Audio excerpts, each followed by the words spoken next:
Good morning, Mr. Chairman, ladies and gentlemen. Chronic pancreatitis is an inflammatory condition of the pancreas characterized by loss of pancreatic parenchyma, and it's replaced by fibrosis and scarring. Eventually, it leads to endocrine and exocrine insufficiency, and patients are having intractable recurrent abdominal pain. Neither surgery nor the endoscopic stenting has been able to provide a long-term sustained pain relief. If we seek an alternative paradigm, Braganza and colleagues proposed that the disease arose as a result of the pancreatic acinar cell which were exposed to short-lived oxygen-free radicals, the process which is termed as an oxidative stress, and the inhibitors termed as an antioxidants. And these antioxidants have been found low in patients with chronic pancreatitis. Taking that into account, the antioxidant therapy with selenium, beta-carotene, C, E, and methionine was proposed and developed by PharmaNord UK. Two small trials were then taken on in Manchester in mid-80s, which led the treatment to be adopted into routine practice by Braganza and colleagues. However, the general use was extremely limited, and that's because there were only 25 patients in the treatment arms between two groups, and the patient population was quite heterogeneous, and not all patients had chronic pancreatitis. A more recent Indian RCT, however, reported favor of antioxidants, but the patient population was younger and predominantly idiopathic and possible tropical pancreatitis. So it's been almost 30 years since the first proposal of the micronutrient antioxidant therapy. There remains no substantial trial or evidence to either support or refuse it.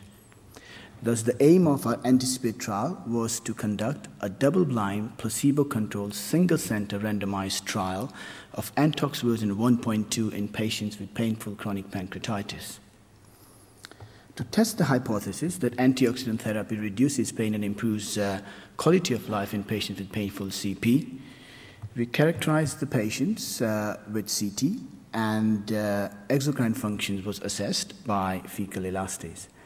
The pain diaries were maintained in a 1-month run-in period prior to the randomization.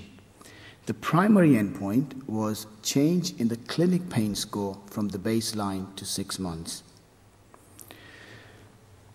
Our power calculation was based on a previous study by Kirk, which reported 12% reduction in pain score.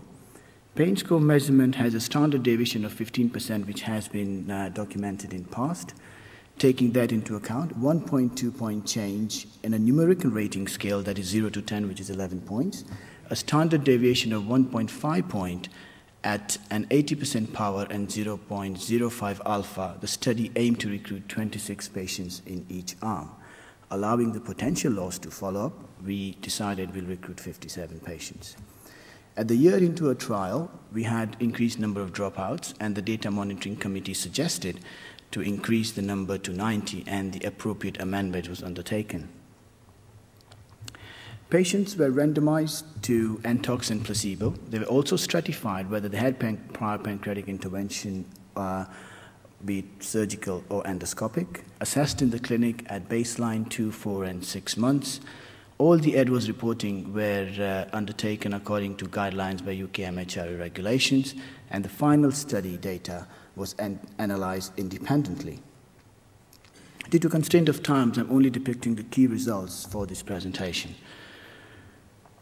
This is a busy slide which suggests that this is a consult flowchart. We assessed around 356 patients altogether, of which 264 were excluded, the majority of them because there were 109 patients already on antioxidant therapy due to Braganza legacy. 92 patients were randomized, which is 47 and 45 for antioxidant placebo arm. 37 patients, which is 79% in the placebo, and 33, which is 73% antioxidant arm, completed the trial, and there were around 10 patients lost in placebo and 12 in the antioxidant arm.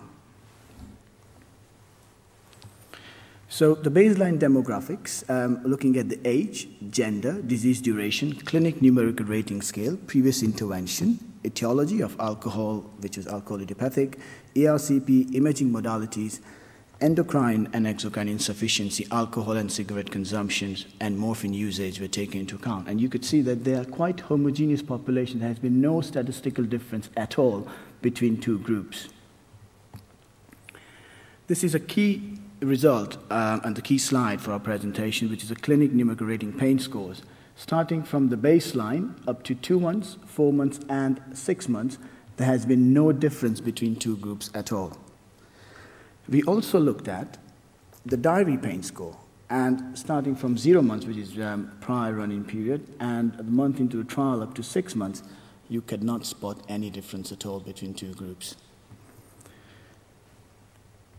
Looking at the antioxidant levels and the biochemical markers, we're looking at vitamin C, E, beta-carotene, selenium, and fasting blood glucose, C19, CRP. We also measured a lot of other biochemical markers, which I have not produced here.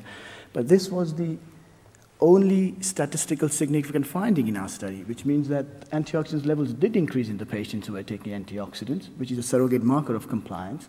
Rest of all the values were quite similar, including the inflammatory marker, suggesting the disease severity was similar. So in summary, the recruitment process in our study delivered two groups which were similar in terms of age, gender, disease duration, and etiology. Antioxidant therapy was associated with significant elevation in plasma antioxidant levels, no difference in primary endpoint of clinic pain scores between antioxidant and placebo, and no difference in quality of life domains. We measured EORTC, PAN28, Eurocall 5D, all the parameters which are available, and they were all similar between two groups, no difference at all. So in conclusion, Mr. Chairman, ladies and gentlemen, micronutrient antioxidant therapy is not likely to contribute to any reduction in pain or improvement in quality of life in patients with chronic pancreatitis. Thank you for your kind attention.